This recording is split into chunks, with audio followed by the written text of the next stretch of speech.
Olá pessoal, tudo bom? Aqui é a professora Graziela falando e nós vamos dar início ao nosso estudo de química orgânica. Então, a primeira parte a gente vai fazer uma introduçãozinha a respeito do átomo de carbono. Ele é a estrela, né, da química orgânica. Então, por isso o título desse primeiro capítulo, né, dessa primeira parte, é Carbono, um elemento muito especial. Deixa eu pegar aqui a minha caneta para eu ir clicando conforme a gente vai passando os slides. Iniciando basicamente a questão da química orgânica em si, uma teoria que foi a teoria da força vital foi de suma importância para o desenvolvimento da química orgânica, que é o objeto do nosso estudo todo esse bimestre. Por quê? Desde o século XVIII, Lavoisier, que vocês já devem ter visto, Lavoisier dizia que os seres vivos, todos os seres vivos, eles tinham em comum uma coisa, que eram átomos de carbono.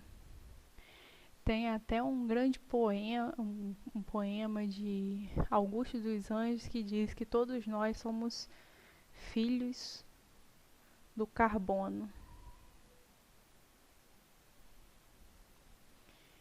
Então, sim, todos os seres vivos eles possuem em comum átomos de carbono. Todas as nossas estruturas, nossos olhos, nossa pele, nossas membranas celulares são compostas de carbono.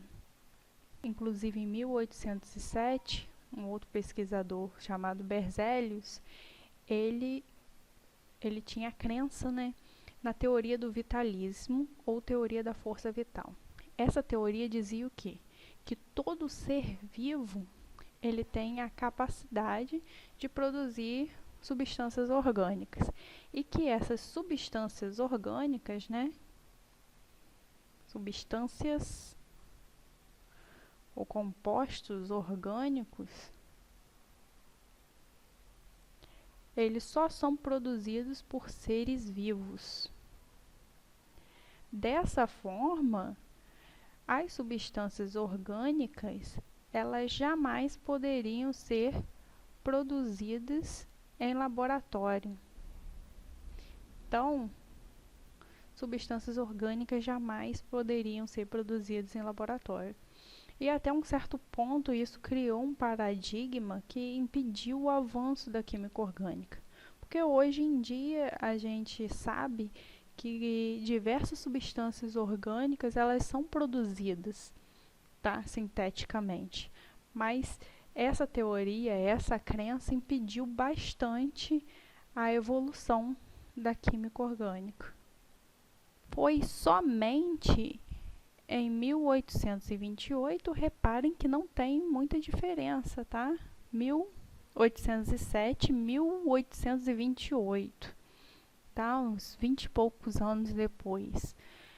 Euler, ele conseguiu fazer a síntese da ureia.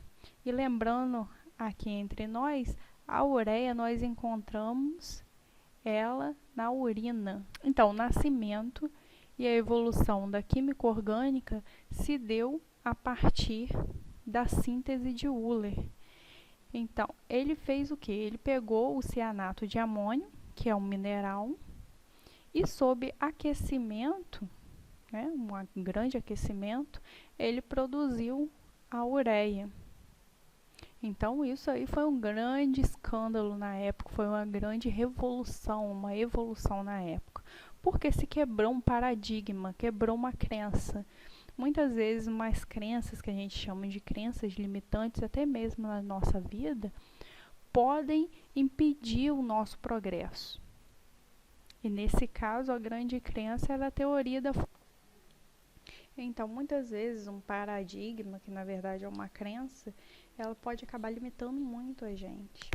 A mesma coisa em relação aos pesquisadores e nós mesmos, porque se a gente não acredita que a gente é capaz de fazer alguma coisa, a gente acaba realmente não sendo.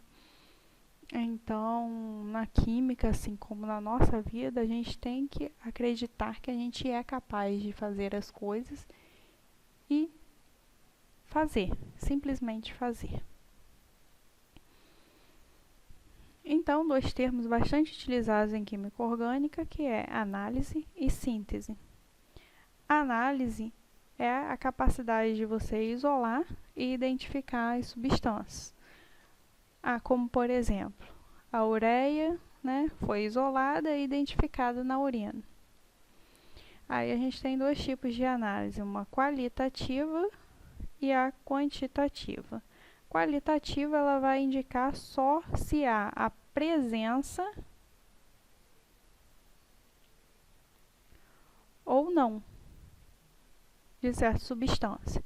E a análise quantitativa, como o próprio nome já diz, ela vai dizer a respeito da quantidade, numericamente falando, né? E a síntese, inclusive síntese, a parte de síntese orgânica foi a parte, assim, que eu particularmente eu tenho uma grande paixão, porque foi a parte do meu doutorado em ciências. Então, essa parte de síntese trata de toda a parte de você, de uma forma grosseira, vou contar para vocês, de fabricar, né, substâncias. Como, por exemplo, a partir disso, medicamentos, assim como você imitar um cheirinho de morão, que é o flavorizante de morão, que é o botanolato de etilo. Então, a questão da síntese orgânica também, ela favoreceu muito o desenvolvimento, principalmente o desenvolvimento da indústria farmacêutica. Então, atualmente, um novo panorama da química, né? A química ela vai estudar a maior parte dos compostos de carbono, devido a outra parte não ser orgânica, né? Nem tudo que tem carbono é necessariamente orgânico, mas isso é um assunto posterior.